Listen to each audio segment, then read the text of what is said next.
Thanks for visiting our video on Fueled by Feedback for individual contributors. Have you ever asked somebody like your manager how you were doing? Have you ever asked your manager could you provide me some feedback on how I'm doing? Have you ever asked a colleague that question? If you have, you've likely experienced an uncomfortable silence followed by, you're fine. If you weren't, I'd tell you.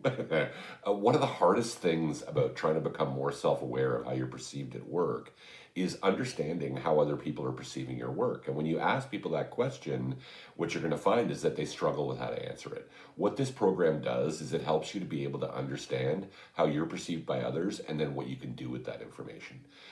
So a couple of tips and tricks or tools in this video to kind of get you going. One of them is that if you're going to ask people for feedback, instead of just saying, how am I doing? Instead do this. You know, I really value your opinion and I really am curious about how you perceive how the work we just did went.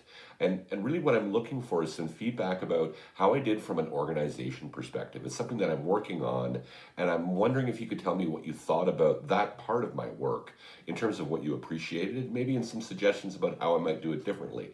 And please don't tell me right now. I want to give you a little bit to think about it. And I wonder if we could book some time, maybe, you know, the end of this week for us to talk about it, maybe for 15 minutes. Love to buy you a coffee. You know, the difference between just asking people for feedback and doing what I just did is that it gives people an opportunity to understand that you do value their opinion. That secondly, it gives them context for the kind of feedback that you're trying to receive. And then also gives people a chance to be able to prepare to give you that information.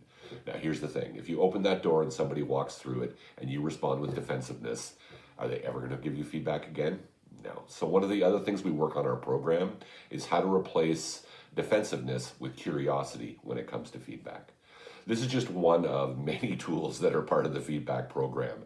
And it's the kind of program where I love to deliver it because it helps people to be able to do something that's incredibly difficult, which is to situate themselves in a way that allows them to see how they're perceived by others, in a way that doesn't cause them to feel less than, but rather allows them to have clarity. And from that clarity, everything's possible. I look forward to seeing you on the program. Thanks so much for visiting the video today. Take care.